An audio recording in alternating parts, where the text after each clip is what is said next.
जेठानी के नाम ससुराल।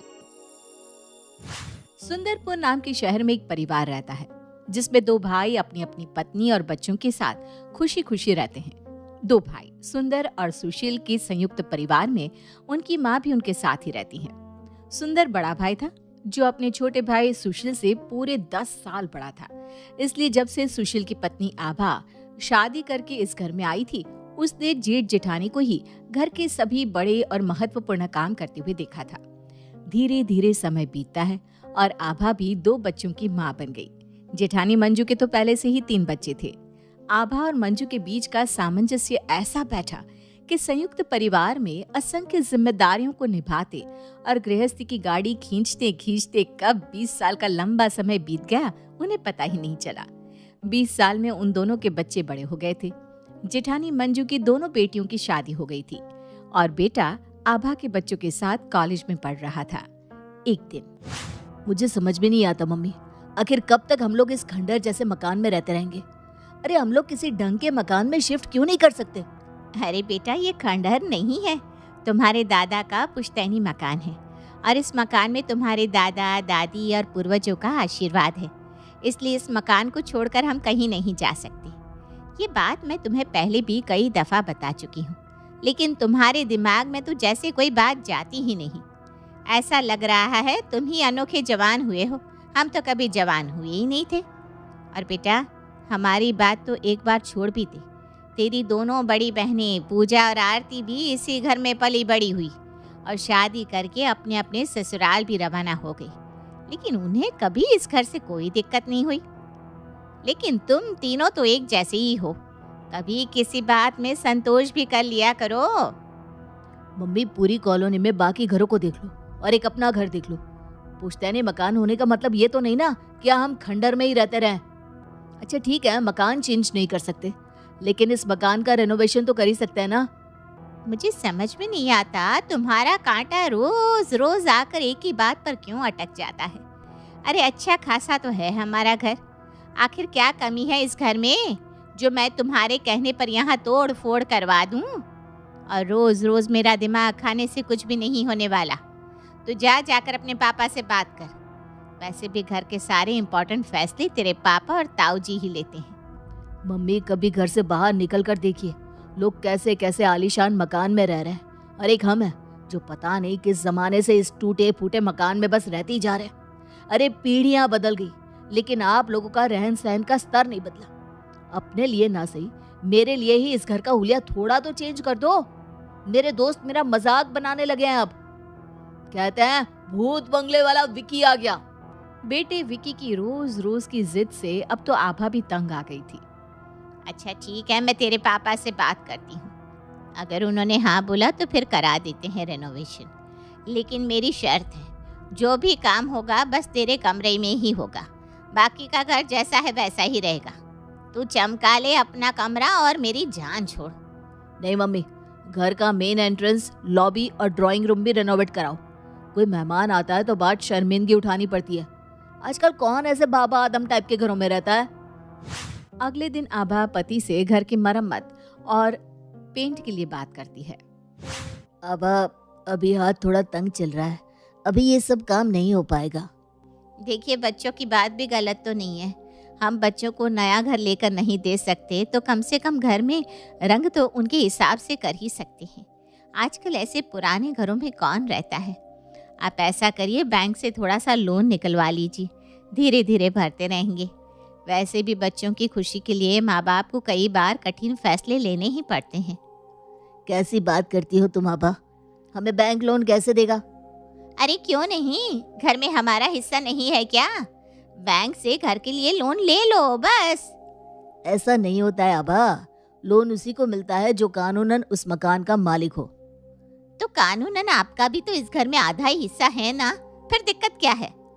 अरे तू बड़ी भोली है रे आभा, ये बैंक के कागज पत्तर तेरे समझ के बाहर है। तू ये समझ ले कि बैंक को मालिकाना हक दिखाने के लिए कुछ तो प्रूफ दिखाना पड़ेगा ना। न तो इस घर में बिजली का बिल हमारे नाम से आता है, न पानी का, गैस का कनेक्शन तक भाभी के नाम पर है। हमारे पास ऐसा कोई कागज नहीं कि हम घर पर मालिकाना हक जता सकें। पति की बातें सुनकर आभा बहुत उदास हो जाती है। ज्यादा पढ़ी लिखी ना होने के कारण उसे पति की सारी बातें तो समझ में नहीं आती, लेकिन इतना जरूर समझ में आ गया था कि फिलहाल वो मकान में मरम्मत का काम नहीं करवा पाएगी। अगले दिन, बेटा विकी, देख तू नाराज मत हो, लेकिन अभी फ़िलहाल हम घर में कोई काम नहीं करवा पाएंगे। हाँ, लेकिन इतना वादा है कि जैसे ही थोड़े पैसे जमा हो जाएंगे, तेरा कमरा तेरी पसंद का बनवा कर तैयार कर दूंगी। लेकिन मम्मी हुआ क्या? ताऊ जी ने मना कर दिया क्या? नहीं नहीं, ऐसी बात नहीं है बेटा। दरअसल अभी तेरे पापा का हाथ थोड़ा तंग चल रहा है, उनके पास कैश तो है नहीं। मैंने उनसे कहा कि आजकल तो सभी बैंक से लोन लेकर अपना अपना घर बना रहे हैं, आप भी बैंक से लोन ले लो। तो पापा नहीं माने क्या? अरे पापा तो मान गए बेटा, लेकिन पापा के मानने से कुछ नहीं होने वाला। दरअसल जब बाबूजी की मौत हुई तो हमारा कारोबार डूबने लगा और धीरे धीरे दुकान भारी कर्जे में आ गई। तुम्हारे पापा उस समय जिम्मेदारियां संभालने लायक नहीं थे, इसलिए अम्मा ने अपनी ज़मीन और ये घर बड़े भाई साहब के नाम कर दिया ताकि वो बैंक से कर्ज लेकर डूबते कारोबार को बचा सके। बस तभी से ये घर तुम्हारे ताऊ जी के नाम पर है, और बिजली का बिल हो या पानी और गैस का कनेक्शन, सब तुम्हारे ताऊ ताई के नाम पर ही है। हमारे पास ऐसा कोई सबूत नहीं जिससे ये साबित हो सके कि हमारा भी इस मकान में मालिकाना हक है। हे भगवान, दादी ने तो आप लोगों के साथ बहुत बड़ा अन्याय किया है और आप आज तक चुप बैठे हुए हो। मम्मी, आपने कभी कुछ कहा क्यों नहीं? बेटा, ये उस समय की बात है जब मैं घर में आई भी नहीं थी। तब तुम्हारे ताऊ और ताई ही इस घर को संभाल रहे थे, तो मेरा कुछ भी कहने का कोई सवाल ही पैदा नहीं होता। अरे मम्मी, वो जमाना कुछ और था और अब जमाना और है। आपको कुछ पता ही नहीं कि दुनिया में क्या क्या चल रहा है।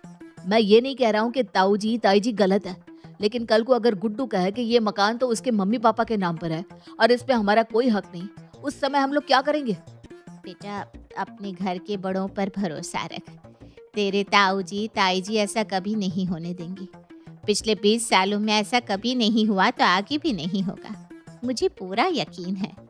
माँ, आज घर के बड़े हैं, कल को नहीं रहेंगे, तब तो हम बेघर हो जाएंगे ना। अब सोच कर देखो, इतनी बड़ी हवेली होते हुए भी कल को हम दोनों भाई बहन बाहर सड़कों की ठोकर खा रहे होंगे तो क्या होगा? बेटा, तेरी दादी ने कुछ सोच समझ कर ही ये फैसला लिया होगा ना। अब अचानक इतने सालों बाद ये सब बातें उठाना मुझे कुछ ठीक नहीं लग रहा। मम्मी, आपको पता है, इंसान के पास एक निवास प्रमाण होता है या पैन कार्ड होता है जिसमें इस बात का प्रूफ होता है कि आप इस घर के निवासी हैं। आपके पास तो इस घर का एक बिल तक नहीं है जो आपके नाम पर हो। आप कैसे प्रूव करेंगे कि आप भी इस घर में रहती हैं? आप जिस तरह से सोच रहे हो ना, ये दुनिया वैसे नहीं चलती मम्मी। आपको शायद पता नहीं कि दुनिया में क्या क्या हो रहा है। अरे ऐसा क्या हो गया? रेमंड कंपनी का नाम तो आपने सुना ही होगा। 1200 करोड़ का मालिक था सिंघानिया। रिटायरमेंट पर अपने बेटे के नाम पर सारा रुपया पैसा प्रॉपर्टी कर दी थी उसने। आपको पता है, सिंघानिया के बेटे ने अपने ही बाप को घर से निकाल दिया। जिस बाप ने 1200 करोड़ की प्रॉपर्टी बेटे को दी, उसी बेटे ने बाप को बेघर कर दिया।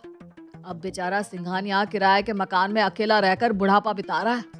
आप ही बताइए, क्या उसने अपनी प्रॉपर्टी बेटे को देते समय कभी सोचा होगा कि उसका बेटा उसे ही घर से निकाल देगा? समय का कुछ पता नहीं चलता मम्मी, कब क्या हो जाए। भगवान न करे अगर कल को ताऊ जी ताई जी ने हम लोगों को बेदखल कर दिया तो हम कहाँ जाएंगे? आपने सोचा भी है? क्या लगता है आपको, विकी की बातें ठीक है? क्या इतने सालों से साझे चूल्हे से चल रहा ये घर विकी की बातों के कारण बिखर जाएगा? क्या आभा को मकान पर मालिकाना हक मिल जाएगा? ज्यादा दूर क्यों जा रही हो मम्मी? उत्तम नगर वाले सक्सेना अंकल के घर में आपको पता भी है कि क्या चल रहा है। अब उनके घर में क्या हो गया? तू ना मेरा हार्ट फिल करवा देगा आज। मम्मी, प्रैक्टिकल तरह से सोचो। जीवन भर ऐसे इमोशनल होने से काम नहीं चलता। दादी की उम्र हो रही है, कितने दिन और रह गए दादी के पास? दादी के जाने के बाद कौन है जो कहेगा कि आपका भी घर में हक है, अधिकार है? सक्सेना अंकल अब अपनी दुकान पर भी नहीं आ रहे। उनके बड़े भाई ने दुकान रेस्टोरेंट सब अपने नाम कर लिया। बस जैसे ही उनके पिताजी की डेथ हुई, छोटे भाई को बेदखल कर दिया। अब बेचारे कोर्ट में केस लड़ रहे हैं। आपको पता भी है, आधी उम्र निकल जानी है, कुछ नहीं होना कोर्ट में। बेटा, तूने तो मेरा भी दिमाग घुमा दिया है। अगर तू कह रहा है तो मैं तेरे पापा से इस बारे में बात करूंगी। शाम के समय जब सुशील घर लौट कर आता है तो उसकी पत्नी आभा उससे बात करती है। सुनिए जी, विकी कह रहा था कि इस मकान में कोई भी चीज़ हमारे नाम पर नहीं है। आगे चलकर हमें इससे काफ़ी समस्या हो सकती है, इसलिए हमें इस बारे में कुछ ना कुछ सोचना चाहिए। क्या सोचना चाहिए? तुम दोनों माँ बेटा चाहते क्या हो? मैं बड़े भाई साहब के सामने जाकर मकान के 2 टुकड़े करने के लिए कहूँ? देखिए, आप ना बात को गलत दिशा में ले जा रहे हैं। मेरा ऐसा कोई मतलब नहीं था। फिर क्या मतलब था तुम्हारा? पिछले 30 सालों से भैया ही ये घर चला रहे। जिस समय बाबूजी की मौत हुई मैं सिर्फ 15 साल का था। भैया ने ही बाबूजी के जाने के बाद पूरे घर की जिम्मेदारी अपने कंधों पर ले ली।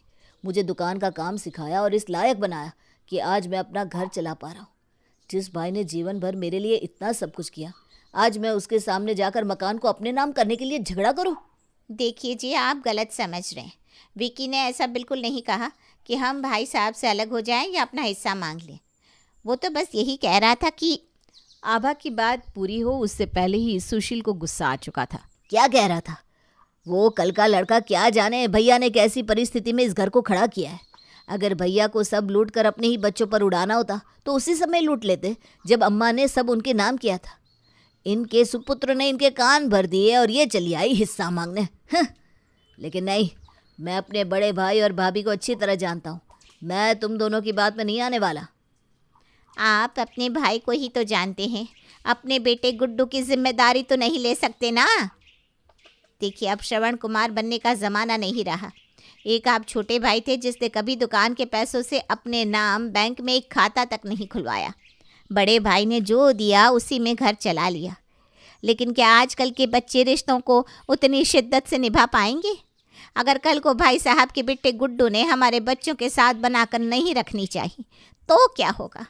आज हम दोनों देवरानी जिठानी खुशी खुशी एक दूसरे के साथ रह रहे हैं, लेकिन कौन जानता है आने वाले समय में हमारे बच्चे साथ रहना चाहेंगे भी या नहीं। और अगर ऐसे में गुड्डू ने कभी हमारे विक्की को घर से बाहर निकाल दिया तो हमारा बेटा कहाँ जाएगा? ये सोचा है कभी आपने? देखो आबा, मुझे जो कहना था मैंने कह दिया। अब मैं सोने जा रहा हूँ। चाहे जो हो जाए, मैं ऐसी बेतुकी बात भैया भाभी के सामने हरगिज नहीं करूँगा।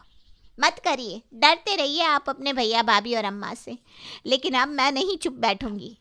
अगले दिन अम्मा, सच्ची सच्ची बताओ, इतने सालों में क्या आपकी सेवा करने में मैंने कोई कमी करी है?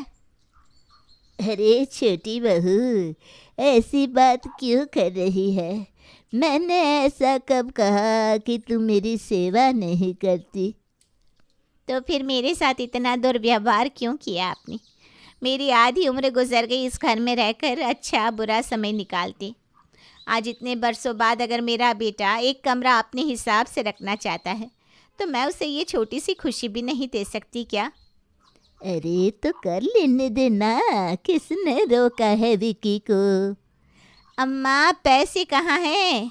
आपके गौ बेटे ने सारी उम्र बता दी, लेकिन गले से 10 रुपये निकाल कर कभी अपनी जेब में नहीं रखे। उनकी जेब से तो 50 रुपये भी नहीं निकलने वाले। सोचा था बैंक से पैसा लेकर कमरा तैयार करा लूँगी, लेकिन इस मकान में मेरा है ही क्या जो मुझे बैंक लोन देगा? ऐसा क्यों सोचती है आभा बहू? ये घर जितना मंजू का है उतना ही तेरा भी है। माना कि घर के सारे कागज़ बड़े के पास है, लेकिन ऐसा नहीं कि तेरा कोई हक या अधिकार नहीं। उस समय मैंने जो किया मजबूरी में किया था। मैंने उसे सब सौंप दिया। इसका मतलब ये नहीं कि तुझे बेदखल कर रखा है। बेटा, ये सब कुछ तेरा भी है। अम्मा, बातों से कुछ नहीं बनेगा। आपकी बातें सुनकर बैंक मुझे लोन नहीं देने वाला। और बातों का कचहरी में कोई मोल नहीं होता। कल को कचहरी में कागज़ दिखाने की बात होगी तो मेरे पास है क्या साबित करने के लिए कि मैं भी इस घर की कानूनन हकदार हूँ? अरे बहू, तू चिंता मत कर। तुझे लोन लेने की कोई ज़रूरत नहीं है। मैं सुंदर से बात करती हूँ। घर की मरम्मत में जो भी खर्चा होगा सुंदर दे देगा। अगले दिन अम्मा ने बड़े बेटे सुंदर को अपने पास बुलाया। सुंदर बेटा, छोटी बहू अपनी तरफ के हिस्से में थोड़ा काम कराना चाहती है। अब सारा कारोबार तो तेरे हाथ में है और छोटा इतना सीधा है कि जब तक तू अपने मुंह से नहीं कहेगा वो दुकान से 1 रुपया भी नहीं लेगा। इसलिए बेटा, तो अपने हाथों से छोटे के हाथ में कुछ रुपए रख दे ताकि वो अपने बेटे की इच्छा पूरी कर सके। अम्मा ये तो कोई बात नहीं हुई। माना कि घर में सारा पैसा और कारोबार इनके हाथ में है, लेकिन घर के सारे खर्च भी तो हम ही चला रहे हैं ना। अगर सुशील दुकान से पैसा नहीं लेता तो कोई एहसान नहीं करता। इतने बरसों में उसका घर भी तो हम ही ने चलाया है। बड़ी बहू, एहसान की कोई बात है ही नहीं। जब उसके हाथ में पैसा नहीं है तो उसकी ज़रूरत पूरी करने के लिए तो तुम्हें ही रुपए देने होंगे ना। ज़रूर देंगे, और आज तक देते ही आ रहे हैं, लेकिन ऐसे फिजूल खर्ची में लाखों रुपए नहीं लुटा सकते हम। मंजू, अम्मा के सामने आवाज़ ऊंची मत करो। ठीक है अम्मा, आपकी बात रखने के लिए मैं पैसे दे देता हूँ, लेकिन आप भी एक बात का ख्याल रखना कि आगे से ऐसे नाजायज़ रुपयों की मांग छोटा ना करे तो ही अच्छा होगा। बड़े बेटे सुंदर की बात सुनकर अम्मा को बड़ा झटका लगता है। शायद छोटी बहू की बात सही है। आज तक घर के सारे कामों में मैंने बड़ी बहू को आगे रखा है। इतना ही नहीं, घर के सारे कनेक्शन तक बड़ी के नाम पर है। छोटी के पास तो अपना कुछ भी नहीं। आज मैं ज़िंदा हूँ तो मेरे कहने से उसे रुपए मिल भी गए। कल को मेरे जाने के बाद न जाने क्या होगा। ये ले आबा, करा ले अपने कमरे में काम। और हाँ, तेरी बात मैं समझ गई हूँ बेटा, तू सही कहती है। हर छोटी बड़ी चीज़ के लिए सुंदर के आगे हाथ पसारना सही नहीं। मैं जल्दी ही इस समस्या का हल निकालती हूँ। मैं भी बस यही कहना चाहती थी अम्मा कि अब बच्चे बड़े हो रहे हैं, कल को मुझे भी बच्चों की शादी करनी होगी। क्या पाई पाई के लिए जेठ जी के आगे हाथ फैलाएंगे हम? अगले दिन, सुशील बेटा, तू टेलीफोन एक्सचेंज में जाकर बिल अपने नाम डलवा ले और गैस का कनेक्शन बहू के नाम से ट्रांसफ़र करा ले।